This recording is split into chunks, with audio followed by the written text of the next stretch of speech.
everyone. You might have noticed that there's been a video going around of a Chinese man boiling a dog to death in a giant wok. And of course, it's very outrageous, and it's inspired a lot of backlash, especially due to the coronavirus situation. People, of course, many of them are depicting this as something that's very, very common in all of China. And I was quick to point out that, no, this actually is not very common. This is something that, not very many Chinese people do, and it's something that's largely condemned in China. Now, a couple of people did ask me, do I have any facts or stats to back this up? And actually, at the time I made the comment, the answer is no.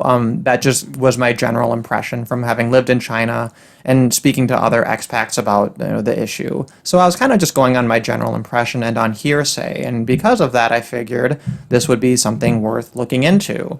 And I will say that I was surprised to see that it may be the case that I've downplayed it a little bit. There's definitely a problem with it. However, I am still technically correct. So I'll go over what I've found, and then I want to talk a little bit about the context in which I found the video. And then I'll conclude the video with my own kind of funny story about when I thought that maybe I had accidentally purchased dog meat, which is a story you might have heard if you listened to one of my streams, but I figured since this is the topic of the video, I might as well go ahead and include that. I am going to be including screenshots from tweets in the second part of the video. So I won't be showing the original video, but there will be a still image of it, just to warn you. But the rest of the video is going to be filled with cute pictures of dogs, because anytime that's relevant, I think that's worth putting into a video. So one thing I do want to go over, even before I go over my own findings, is that as I was putting this video together, I figured, hey, I should actually search on YouTube and see who else has made videos on this subject, because this can't possibly be the first one. And two videos that I found that were interesting is one from an Asian news network where they're just kind of going through and interviewing different people. I think these people are mostly in Shanghai. And it's actually an interesting video because you do get a variety of perspectives on the subject that I think largely kind of fit the data that I've found. So from every angle I'm looking at this, I'm seeing a very consistent picture.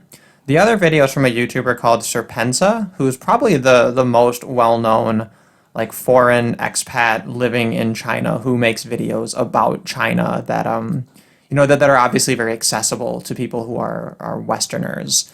And in his video, it seemed like he was he didn't want to downplay it at all. So he did address it as a very serious topic. But about halfway through the video, he does concede that it's something that's generally not common, or we might say in terms of the size of China. The typical person is going to condemn or not really, be into eating dog. We might say it's common just because we have such a large population of people in China that, of course you can find thousands or even millions of people who do virtually anything. But you have to bear in mind that China's way bigger than your country. Whatever country it is, it's an important contextual factor to bear in mind. So I'm going to link to Serpentza's video because it also has a lot of specific information that's very good. So I don't want to reinvent the wheel, but the one thing that was missing from his video is that it is still very anecdotal. He doesn't really give us any percentages or figures. Now, I did also find some information from a Quora thread, a lot of which was anecdotal, which I was kind of hopping around to ignore. But I did find a few different stats there, and I also found a larger study that again gives us kind of a more statistical look at this, because I think if we're going to answer the question, how common is it, then the answer is going to have to come in that form rather than just from anecdotes. So this person, Paul Bella, claims to be a native Chinese person and says, I can tell you 98% of Chinese people are not willing to eat dog meat. Now, I believe they're using this figuratively, which means it is not a figure. However, they do link to an article that includes this graph, which shows different attitudes towards the Yulin festival in China, which I guess started in 2009, so it is a relatively recent phenomenon. And it looks like a clear majority of people don't support it and believe that this festival hurts China's reputation and therefore don't like it. That commentator, Paul Bella, also noted that among young people it's going to be less and less common, and that's a consistent theme you're going to see. Another theme you'll see is that it seems like there's a potential that Koreans are the real culprit here. So I'm going to include a screen cap of this comment here, which is anecdotal, but I wanted to include it just because it does kind of go into this overall theme that we're going to see cropping up a little bit later. That it seems that a lot of it is either people of like Korean descent living in China, or that it's at least some partly a result of Korean culture influencing China. This woman, Jin Yihan, I guess she's from Shanghai, she noted that she actually hadn't heard of the dog festival until, I guess, rather recently, and was pretty shocked about it. One point that both her and the article Bella linked to, one point that they both bring up is that, of course, the most shocking and outrageous news is going to spread around.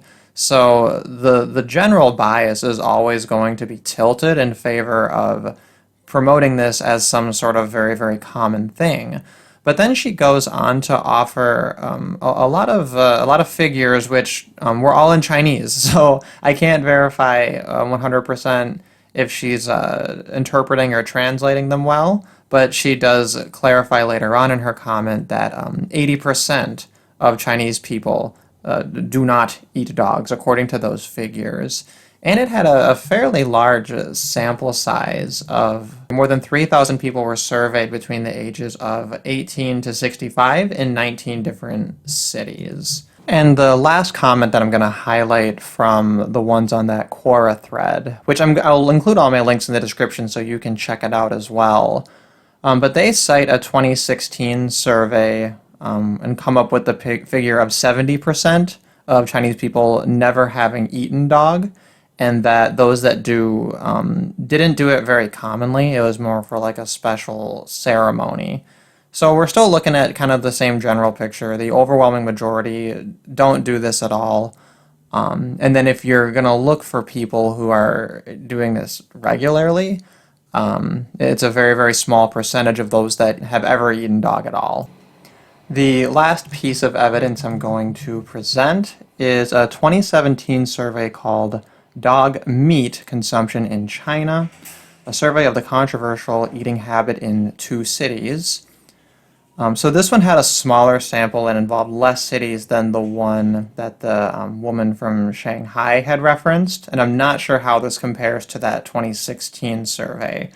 But they go into a lot of very different, interesting issues regarding this, and I thought their conclusion was pretty thorough and well stated. So I'm actually just going to read that conclusion in its entirety. Before I read that, though, I do want to note a few things that I found about it when I was kind of looking through it. The first thing that caught my eye is that their participants, it looks like 75% of them roughly from Yanji were students, which I think would indicate, that they'd probably be seeing that this is less common just based on, the younger ages involved. And then similar thing for Dalian. It looks like about half or a little bit more than half, again, were students. But they do break down their findings between each of the groups based on age. Another interesting thing that stood out is, again, that theme of this seeming to be, I guess, kind of more of a Korean practice. They said ethnic Koreans represented 58% of the population in Yanji. But a factor that's probably much more relevant is rural versus urban, because later on they note that traditional food typically survives better in the rural areas. Of the 200 respondents in rural Yanjing, 31% ate Korean fermented vegetable side dishes every day.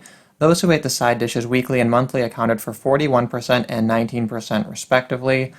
Only 9% of the rural respondents never ate the side dishes. Therefore, 72% of the rural residents were frequent eaters of the Korean vegetable side dishes. In contrast, only 16% ate dog meat on a regular basis.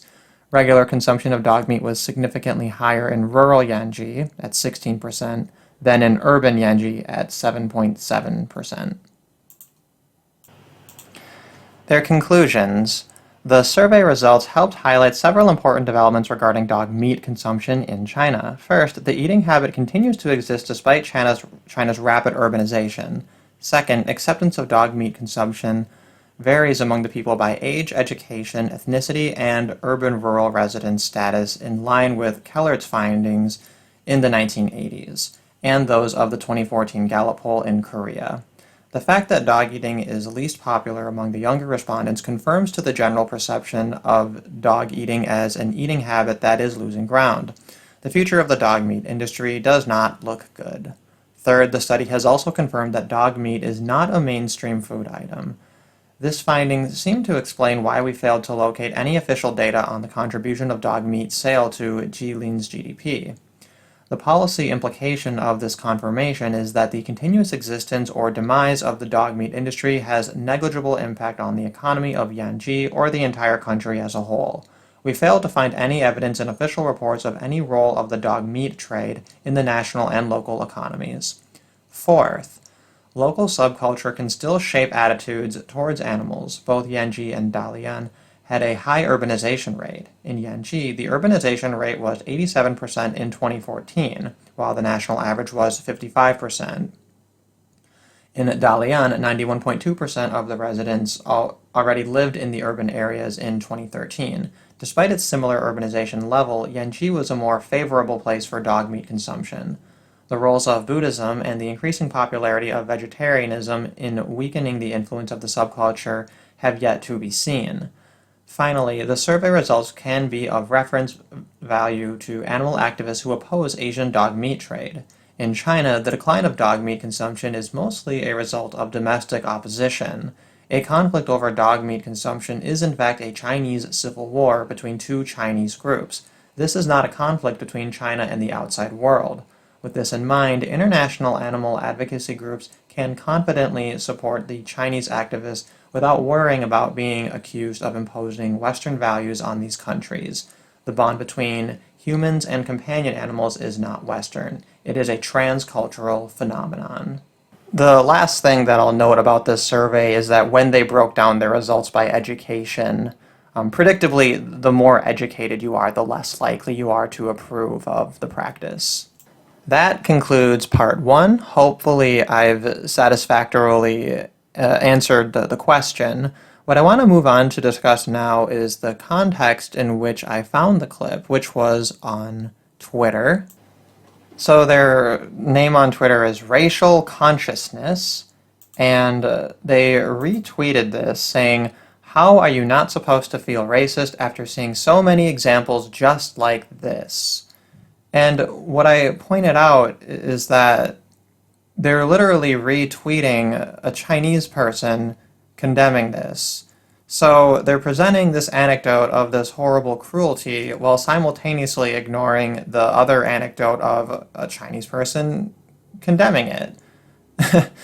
And the reason I wanted to kind of just discuss this context a little bit is, you have a name like Racial Consciousness, and I do have some sympathy towards what a lot of the alt-right talks about. I think that, it's perfectly fine to state those grievances, and I think that the way anti-racists shut down people on the alt-right, or even people who are straight-up white supremacists, I find it to be disgusting that people aren't allowed to freely discuss those ideas. And I think the entire narrative that these people are so evil and dangerous is completely ridiculous, and I wish that more people did have the courage to, stand up and say that. But at the same time, you call yourself Racial Consciousness, and you're clearly just like deliberately cherry picking your anecdotes, and you're kind of making it too easy for people to shut you down. There needs to be a little bit, I think, more care taken before making these judgments. And there just seems to be this trend of like pop racism, which again, I don't particularly care. It doesn't particularly bother me. I think people have a right to be racist if that's how they genuinely feel. And, to be very clear, I am very, very strongly anti-racist. I think the anti-racists are by far much more contemptible than any of the racist people. But all that being said, just like the last survey and that conclusion mentioned, you have a lot of people in China who are fighting against this. So this practice of making this out to be some blanket statement that it represents all of Chinese identity it's counterproductive and very ignorant, especially when, a lot of Chinese people are actually quite conservative minded and probably, I think, would be pretty sympathetic to a lot of the things people talk about on the alt-right. But again, it's just this like obnoxious, that's just like pop racism that's annoying.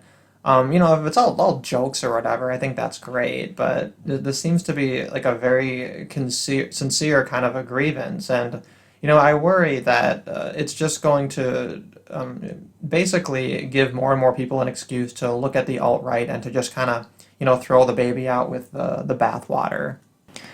I do appreciate that a number of people replied to some of the comments on there. And it turns out, I guess, the retweeter is from Hong Kong. But what someone has said, I'm sure this person is like a Chinese heritage person living in California or in a majority white place, right? And it turns out, no, Hong Kong's not majority white, not even close. But this other comment here, they just say people, right? And that's just an example of like the kind of just like really really vapid low IQ knuckle dragger sort of racism.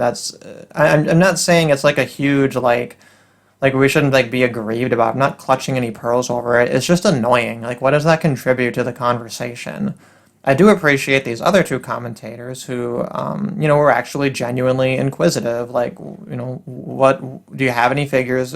Can you justify this? Which was, the inspiration for making this video. And, I learned a lot, and I thought it was a topic worth looking into. So hopefully I've given it a more or less fair treatment. I understand I could be a little bit more rigorous, but I think I've produced something that's a good balance of being like thorough and kind of casual and digestible enough. So I'll conclude the video with my silly story about when I thought I had accidentally purchased dog meat. I was going home from work, and normally there's a place that sells they're like little pork ribs you get in a little bag, and you can eat them with like a little stick. But the lady who normally sells them, they closed early that day, and I was really jonesing for them. And so I went to a different restaurant that I hadn't normally gone to before. And that's a thing where like if you're living in China and like you can't really speak Chinese that well and you don't know how to read, generally speaking, like once you go to a place that gives you delicious food and they recognize you and they know what you tend to order, like you can go there and you have like a guaranteed meal. So you tend to just go to the same place all the time, right? So it's frustrating when you go to a new place because there's like a learning curve for it. So anyway, I had to try this new place out. And I order a thing, I like point to something on the menu. I point to the first thing or the second thing, and then, whatever it is, I just accept that that's what I've ordered. And I'm not a picky eater, so generally that works out pretty well for me. So anyway, they handed me, a bag of like these little meat bite things. I assume it's like pork or beef or whatever. I used to study Mandarin, but I don't even remember what the characters for like basic things like what meat I'm ordering is. And as he handed it to me, he said, "Go bu go." And my Chinese isn't good enough to be able to actually communicate, so I always just kind of nod and smile no matter what they say, and then I go on my merry way. So that as I'm walking home, I'm thinking like, "Go bu go," and I'm like, "Hey, wait a minute, doesn't go mean dog?" Because it does, right? The third tone, the dipping like go, is dog. And when I got home, I had to look it up. I thought, go bu go. I'm like, he didn't give me dog meat, did he? And I'm kind of looking at the bag like in horror, like I'm smelling it, like I'm not sure. But I looked it up, and go bu go. Go also means enough. So I think it was a different tone, like the second tone maybe, or maybe even the fourth tone. My ear's not that good. He was saying, is that enough? But since it's a homonym except with a different tone, I thought maybe he was saying it was dog meat. So that's just my silly little story about that. But I learned a new phrase from that little exchange. All right, anyway, this video was a little bit longer than I anticipated it being. I had to reinstall my video editing software on a new computer, and because my old one is it won't charge anymore, so I've lost a lot of like files and things. So hopefully I'll be able to at least charge it long enough at like the Asus store or something to be able to like upload to like a Google Drive or something the files that I need off the computer before I, part ways with it forever. But anyway, that was just an annoying thing I had to deal with today. Another thing too, my local friend here, he keeps telling me I need to make a video for my channel about social distancing as like a PSA. And I understand because he's like a medical person. He's like technically a doctor, so he's very concerned about people being idiots and spreading disease and stuff. And I try to explain to him that like I can do that, but like I don't think anybody who watches my content is the kind of person that like needs that message. I've kind of delivered that message inadvertently. I've made several streams about me being self-quarantined and talked about how I'm staying inside. So if nothing else, I think I've led by example on that. I just don't know how to make a dedicated video on that that'd be appropriate to my channel. So I'll just throw the PSA out there. I'll echo from Vanessa Hudgens' brilliant apology that it's better to stay inside. That'll help you not get sick. There's lots of great ways to entertain yourself. Just staying in your room and checking out the internet. I don't know. I don't have any problem with this so much. I just have a problem with being on unpaid leave. I just have the problem of like not having any goddamn money. But yeah, just do the social distancing. One thing I've noted, I'm predicting, is that this virus is going to be a lot worse for the West than it is for people in the East. And I do believe eventually you will see people in the West attempting to flee to come to China to escape it. So we'll see if it gets to that extreme, but thought I'd at least throw my little PSA out there, and I'll continue to echo that. Because if I'm not going to make my friend one dedicated video to that subject, I'll at least kind of throw the PSA out there here and there. Anyway, what do you guys think? I don't know what do you think eating dogs is good? Anyway, have a good day.